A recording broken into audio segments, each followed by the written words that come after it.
Hello and welcome back to the MLB DFS Slate Breakdown for Friday, September 8th. We are back. We got a big slate. Baseball is back to center stage of our DFS world. All is right. So let's get into the fun. What we're going to do today is we're going to go over yesterday's perfect lineups, the winning lineups, and then we're going to get into this slate. So we're going to go over the pitcher ownership, some pitchers to consider, and stacks to consider. So it should be a fun one. Before we get into it all, come join us at LineStar, $39.99 a month. It is the best deal around here. We still got baseball going on. Football's just starting. We had a fun game to watch last night. And in another month, we got basketball too. We are in the center of the sports world right now. Everything's going. Hockey's about to start. Let's get it. It's a great time to join us and stick around for a while. You guys, let's go. All right. Let's get into the slate. So, over to the perfect lineups. We got Luis Castillo, Kyle Quintrell, both went nuts. We got a little two-man Diamondback stack, two-man Braves stack. So pretty interesting slate yesterday, how it all worked out, and we used all of the salary in the perfect lineup, and it was a good one. Now, the winners was Bro 207.20, won by almost 6 points. Nice little win. He nailed the pitching with Quintrell and Castillo, and then had the leverage Detroit stack, 5-man Detroit stack that we did talk about on the show, which could be a good leverage stack yesterday. Hope some of you guys played that. It did work. It went pretty well.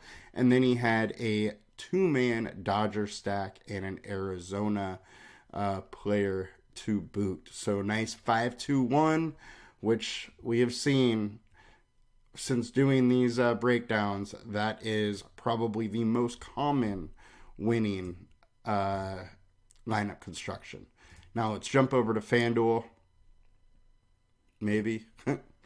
All right, so FanDuel here. We got Castillo, 3-man Tigers stack, 2-man Braves, 2-man Diamondbacks, 1 Brave, 1 Angel, and also used almost all of the all the salary.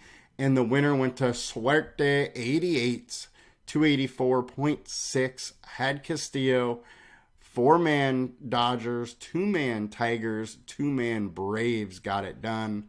So a nice 4-2-2 there. Love the correlation. Way to get it done, Mr. Suerte. All right, let's get into today's slate now. All right.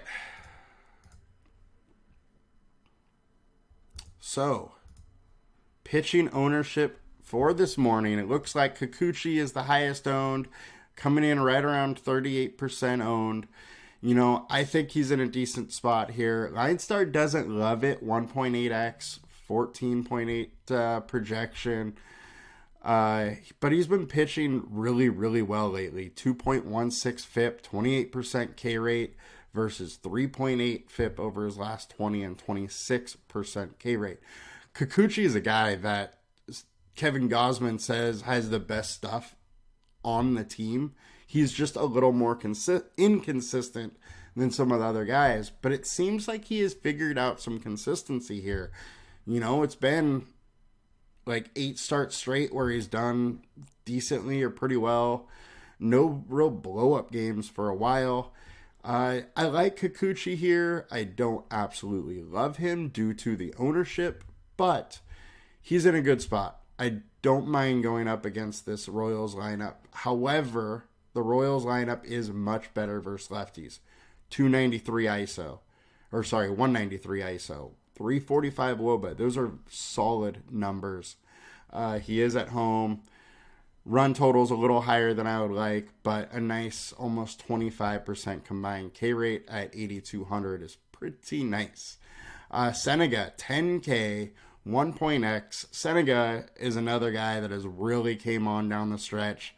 His FIP on the season is now down to 2.98. His FIP over those last 5 is 2.64. Real solid 30% K rate, 29% combined K rate. This dude is locked in. He's been good. Minnesota strikes out a lot. 27% K rate versus righties. They also do hit the ball hard. Like the Royals, very similar WOBA and ISO numbers. 193, 352.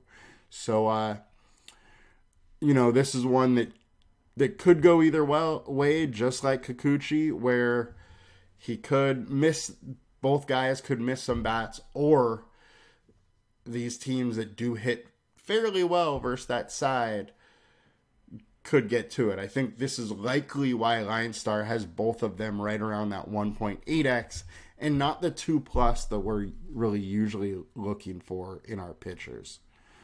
Next, we got Kyle Harrison, 1.5x, 9K. His salary sure did jump quick after that really good performance for Cincinnati, but he did come back down to earth against the Padres, came back to earth against the Phillies. We'll see what happens here. One of the things that I did notice here is that his 2 starts where he didn't do well, both were away. Start that he crushed was at home. He is at home here.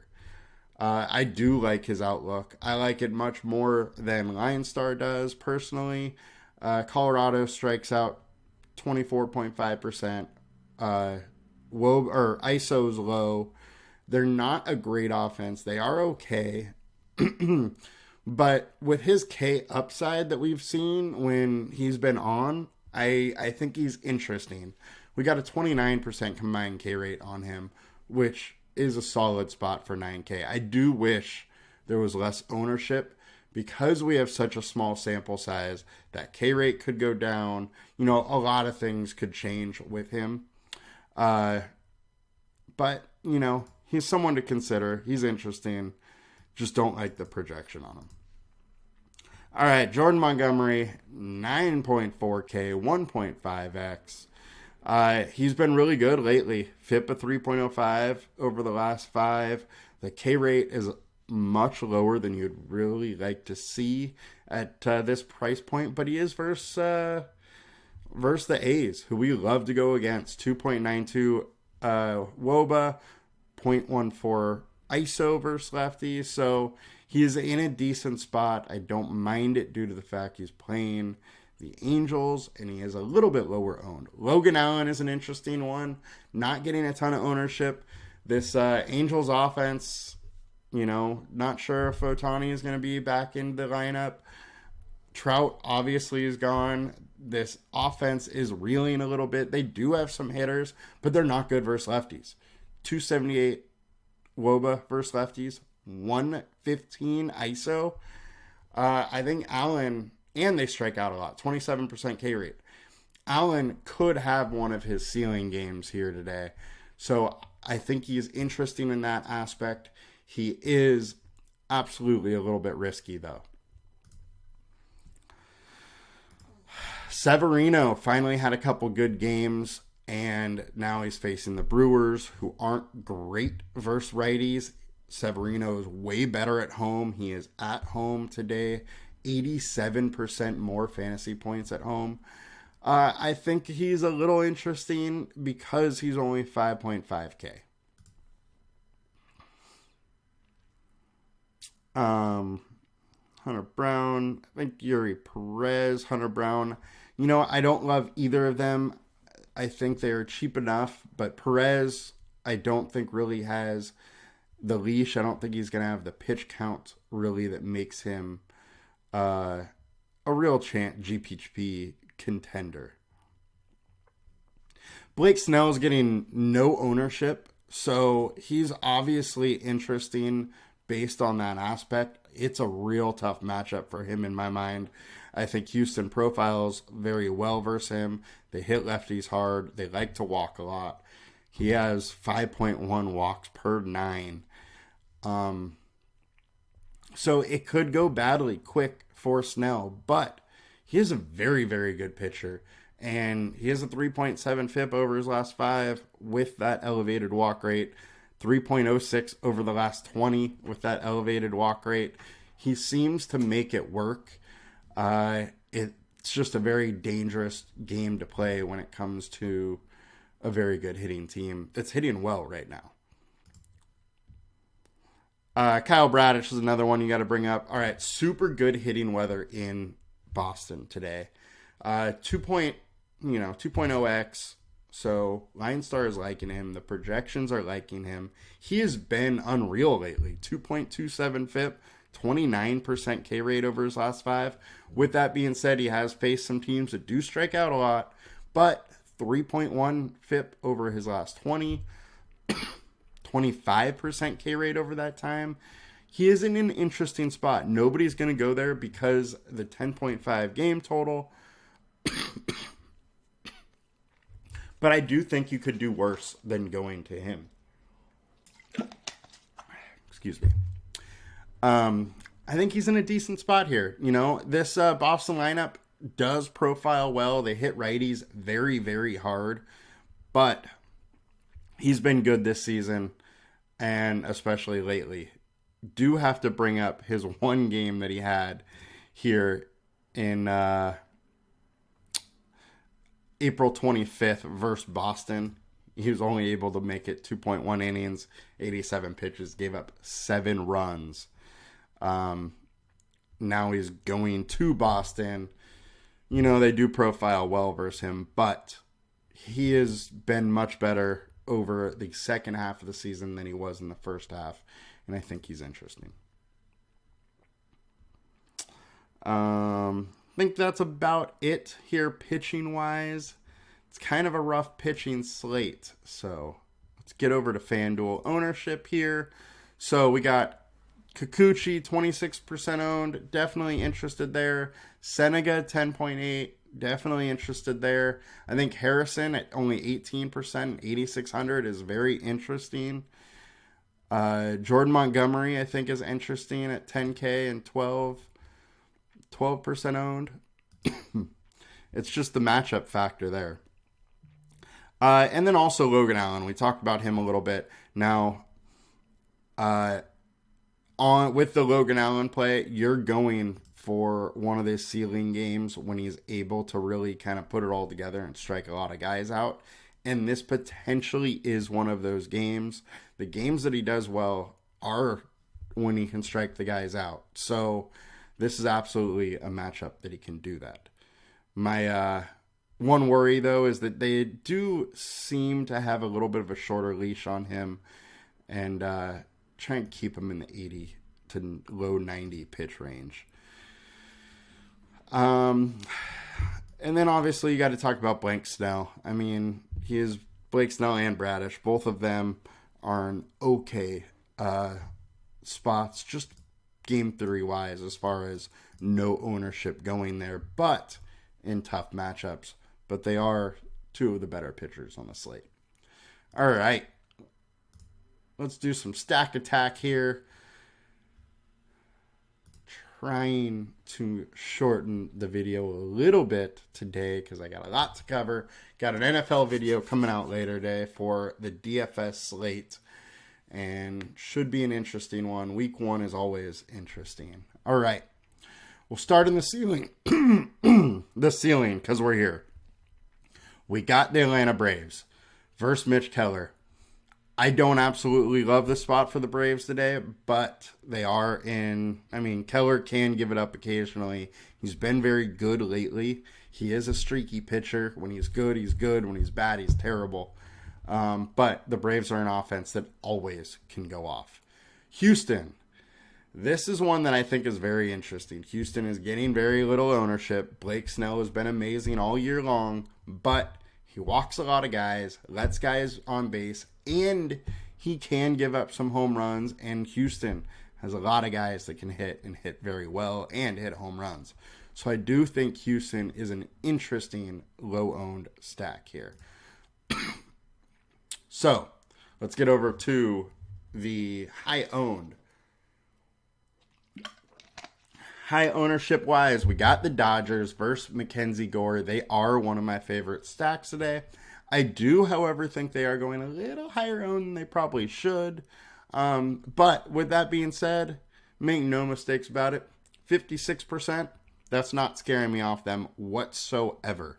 I think you need to get over, 70, 80, 90% to really start worrying about that for baseball. This Dodger stack is also fairly cheap. Nice little value. Mackenzie Gore can get hit, especially versus lefties. And Dodgers hit lefties very hard. 5.84 FIP over the last 5. So they're interesting.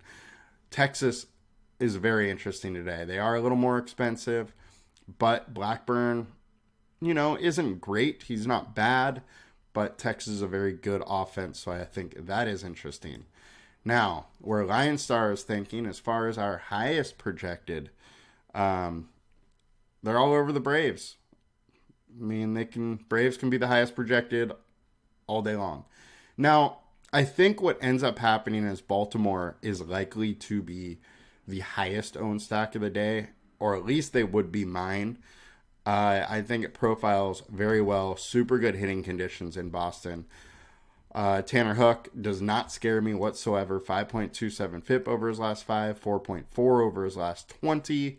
I think this game profiles very well for Baltimore in Fenway Park. Nice little hitters venue there. Value-wise, we're going to have the Dodgers all over this. We got Cleveland, Toronto, and Oakland. So Toronto, I think, is very interesting. We got Colin Schneider, 5.5 FIP over his last 5, 4.87 over his last 20. I think you definitely can consider Toronto at home today. Oakland's super cheap. I don't love it in this spot. However, they are getting a bump up in stadium because it is in Texas. And Montgomery can get got. And then on the Oakland side, they have some guys with some speed. So they can score some fantasy points in multiple different ways. One thing is I probably wouldn't go full 5-man stack. Maybe a, 2-3, something like that. Cleveland, Griffin Canning has been good lately, but we know his past and we know he can get shelled.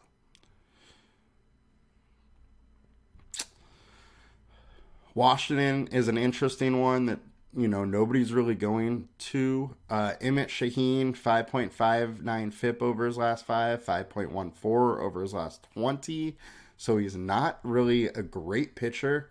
And Washington has super good hitting weather, probably the best hitting weather on the slate, with very warm temperatures, winds slightly blowing out. I think they are pretty interesting for value and nobody going there.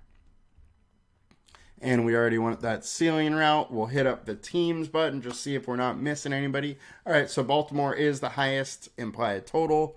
Dodgers next, Atlanta, Toronto, Boston, Texas.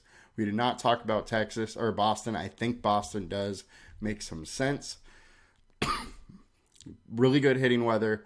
Bradish is a good pitcher, but with this hitting weather and Boston being at home, I think they can get to Bradish a little bit. And they have so far this year, and they're going a little low owned.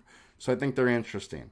Milwaukee, Severino, we've seen him get blown up time and time again this year. So they are interesting.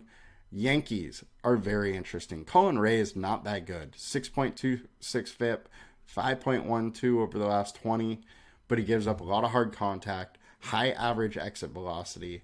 Their bullpen is just meh. I think New York makes some sense. And also, probably not getting much love. Philadelphia, look, Yuri Perez is on a tight leash. He's not going to pitch that deep into this game. And he gives up hard contact and, high exit velocity. So it wouldn't surprise me that much if Philly was able to get to him. Houston, nice little leverage spot. Don't mind that. KC is a little leverage spot too. That offense can get going. Kikuchi has been good for a while. But over the last couple years, we've seen him get blown up. And if he's off a little bit, guys can really hit home runs off him. So they are definitely a little interesting. All right, guys, you have a good one. I will be back next week. I'm not going to do a show on Monday. I will on Tuesday. And that's probably what I'm going to do with baseball next week is no shows during the prime time, no baseball shows during prime time NFL days. So meaning Monday, Thursday, but I'm going to try and do it Tuesday, Wednesday, Friday. All right, you guys have a good one. I will be back later next week, and I'll be back later with the NFL show. You guys have a good one. Good luck. Make sure to like, comment, and subscribe to all our videos. If you're not already, come join us at LineStar.